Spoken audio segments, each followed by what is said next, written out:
அசோகா அல்வா சாப்பிட்றதுக்கு அசோகாக்கெல்லாம் போக வேண்டாங்க. நம்ம வீட்லேயே ஈஸியாக 10 நிமிஷத்தில் மண்மனம் மாறாமல் சொல்லுவாங்களே, அதே மாதிரி அசோகா அல்வாவுடைய மனம் மாறாமல் ரொம்ப டேஸ்டியாக 10 நிமிஷத்தில் எப்படி இந்த அசோகா அல்வா செய்கிறதுன்னு பார்த்துடலாமா?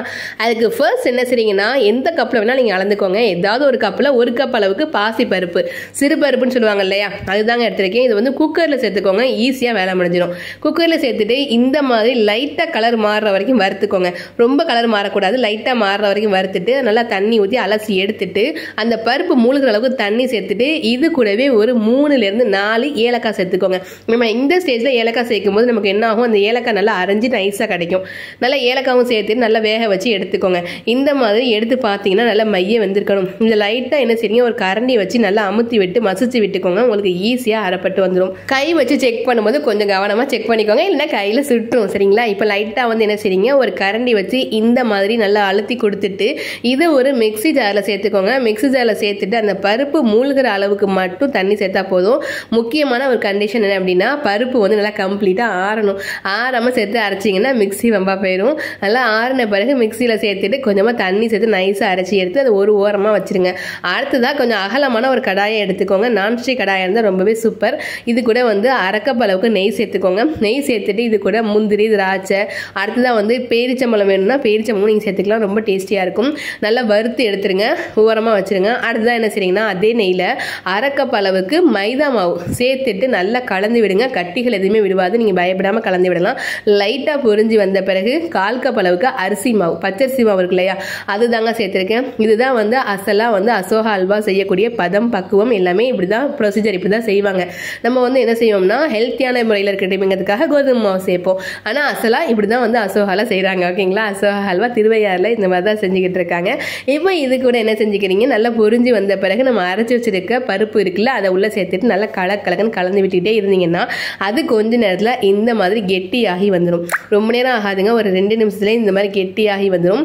இந்த ஸ்டேஜில் நல்லா கலந்து விட்டுட்டு இருக்கும்போது ஃபுட் கலர் சேர்த்துக்கோங்க. உங்களுக்கு என்ன கலர் வேணுமோ சேர்த்துக்கலாம். ஆக்சுவலாக வந்து அல்வானாலே சிவப்பு கலரில் தானே இருக்கணும்.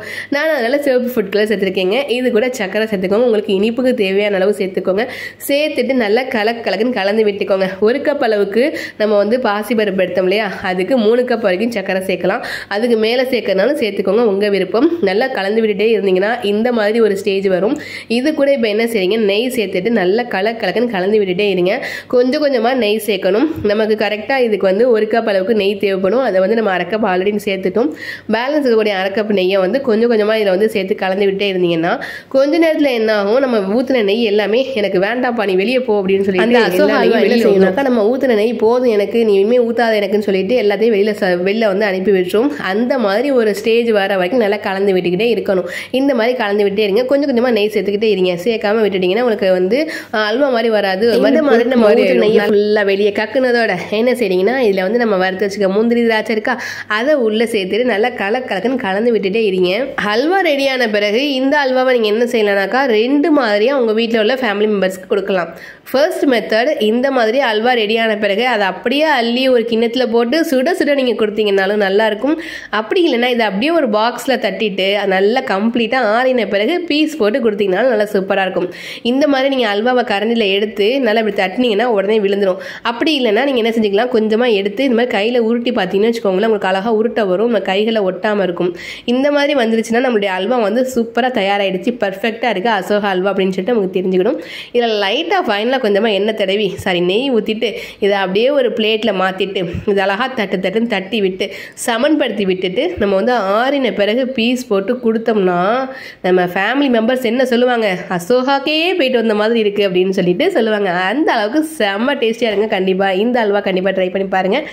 வீடியோ பிடிச்சிருந்தா மட்டும் வீடியோக்கு ஒரு லைக் பண்ணுங்கள். நம்ம சேனலை சப்ஸ்கிரைப் பண்ணாமல் வீடியோ பார்த்துக்கிட்டு இருந்தீங்கன்னா மறக்காமல் சப்ஸ்கிரைப் பண்ணிக்கோங்க. இதுக்கு மேலே கொஞ்சமாக நெய் தடவி ஒரு ஸ்பூனை வச்சு நல்லா அழுத்தி விட்டு இந்த மாதிரி சமன்படுத்தி விட்டுட்டு நல்லா கம்ப்ளீட்டாக ஆறின பிறகு பீஸ் போட்டு உங்கள் ஃபேமிலி மெம்பர்ஸ்க்கு கொடுங்க. ரொம்ப ஜாலியாக என்ஜாய் பண்ணி குஷியாக சாப்பிடுவாங்க. இந்த வீடியோவை இவ்வளோ நேரம் பொறுமையாக முழுமையாக பார்த்த உங்கள் எல்லாருக்குமே ரொம்ப நன்றிகள். இந்த அல்வாவை பாருங்கள், எப்படி பார்க்கவே ரொம்ப அட்டகாசமாக செம்மையாக வேறு லெவலில் இருக்குது அப்படின்னு சொல்லிட்டு எப்படி அல்வா இருக்குங்கிறத வந்து கமெண்ட்டில் சொல்ல மறந்துடாதீங்க. Thank you so much. Thanks for வாட்சிங்.